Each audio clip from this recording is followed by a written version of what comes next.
Hello everyone. Today we are going to start with Polity Class 12th Chapter 8,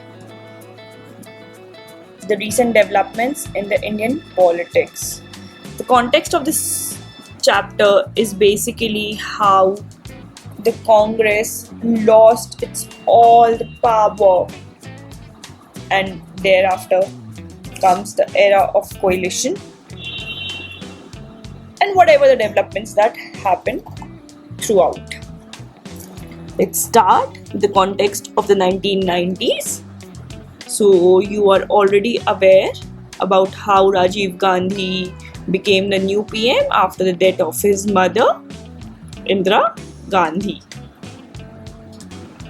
We will be talking about the decade of 80s, where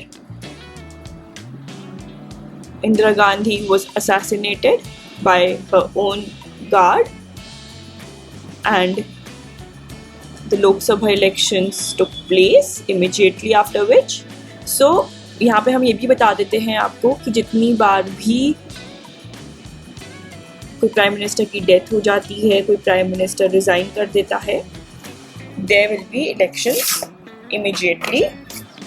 So similarly, after the death of Mrs. Indira Gandhi, the then Prime Minister Rajiv Gandhi came into the power with the humping majority.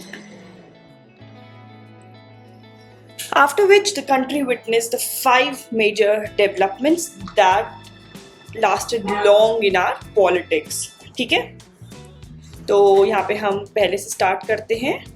जो पहला development हुआ that was 1989 में Congress party had to face a major defeat in the elections. उन्होंने सिर्फ 197 seats election में जीती, जबकि 50% of the total to win the elections. Right?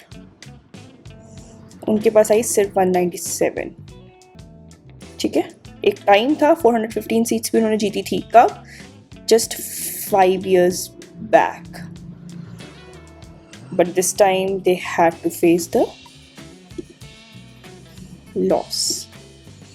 ठीक है, but after the death of Mr. Rajiv Gandhi 1991 में, May 1991, उनका भी assassination हुआ था. वापस से मिड टर्म इलेक्शंस हुआ, जैसे कि हमने पहले डिस्कस किया. किसी का भी कभी असैसिनेशन होगा, डेथ होगी या रिज़ाइन करेगा कोई भी प्राइम मिनिस्टर, या फिर उसको पावर से हटा दिया जाएगा, दोबारा तुरंत ही इलेक्शंस होंगे. तो मई 1991 में मिड टर्म इलेक्शंस हुए, जिसमें कि पावर में आए PV Narasimha Rao as our next prime minister. But अब हम डिस्कस करेंगे यहाँ पे 1989 ने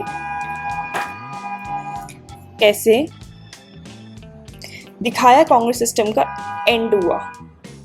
पॉलिटिकल साइंटिस्ट ने जो कांग्रेस सिस्टम कहते थे, वो कांग्रेस सिस्टम ही इलेक्शंस के बाद पता चला कि एंड हो चुका है. वो एंड हो गया कांग्रेस सिस्टम. देन ये था हमारा फर्स्ट डेवलपमेंट. अब हम आते हैं सेकेंड डेवलपमेंट पे. सेकेंड डेवलपमेंट था the rise of Mandal issue. Mandal issue क्या है, पहले हम ये जानते हैं. सो बेसिकली मंडल कमीशन बनाई गई थी 1984 में,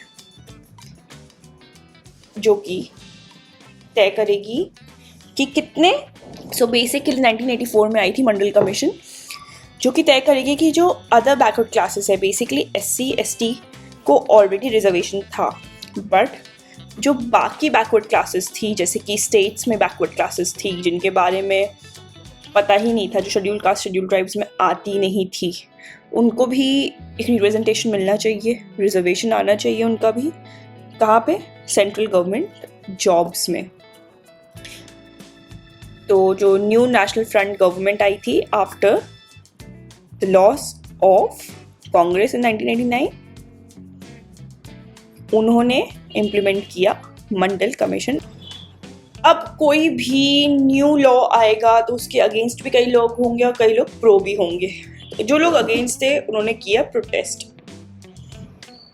So there was a dispute between the supporters and the opponents of OBC reservations. This was called as the Mandal issue, which was very important in shaping the politics of 1989, or we can say since 1989. आपको एक cartoon दिख रहा है? Cast no बार, class no बार, अमूल बार बार. सो Amul basically जो भी, ये तो आपने पहले के कार्टून्स में भी देखा होगा, पहले के चैप्टर्स में भी देखा होगा, अमूल जो भी रीसेंट डेवलपमेंट्स हो रहे थे या फिर रीसेंट पॉलिसीज़ चेंज हो रही थी या फिर रीसेंट इश्यूज़ थे पॉलिटिक्स के, उसके ऊपर कार्टून बनाता था. सो हियर मंडल कमीशन पे कार्टून बनाया गया. उसके बाद हम आते हैं थर्ड डेवलपमेंट में, जो कि था इकोनॉमिक पॉलिसी का. बेसिकली जितने भी इकोनॉमिक रिफॉर्म्स कंट्री में आए हैं, आपने अगर इकोनॉमिक्स पढ़ी है तो आपको पता होगा liberalisation, privatisation and globalisation, LPG, which was started by Rajiv Gandhi in 1991. Basically Rajiv Gandhi ने उसका प्रपोजल दिया था, बट ड्यूरिंग हिज टेन्योर वो स्टार्ट नहीं हो पाया. And after his death the then Prime Minister P.V. Narasimha Rao and the then Finance Minister Mr. Manmohan Singh implemented the LPG, and this was the very first big economical change in India after the independence. Obviously, again, this was also criticized. There were various movements and organizations against this as well, but this was such a big movement or change in the Indian government. It is still continued and we still follow it. ठीक है. इसके बाद आता है the fourth change. Fourth change उस time पे क्या हुआ था? A very big change based out of religion. The Ram Janambhoomi of Ayodhya.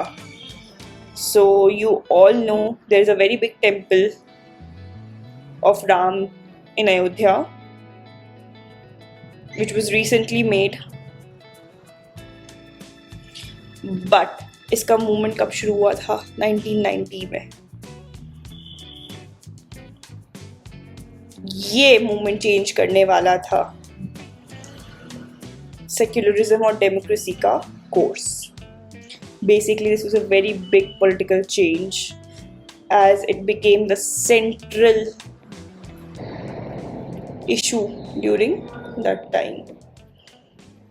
Right? Then comes the final development that was happening. Rajiv Gandhi's death, as you all know, in May 1991. Which changed the leadership of the Congress party. P.V. Narasimha Rao became the Prime Minister. हमने पहले discuss कर लिया राजीव गांधी जी की death कैसे हुई थी. LTTE linked.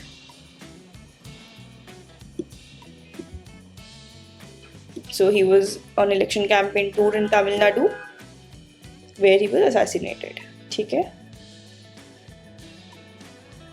We can see these magazines, how they're talking about the then recent developments. Right? The next topic is era of coalitions. We'll do it in the upcoming video. Thank you for watching. Please do like, share and subscribe.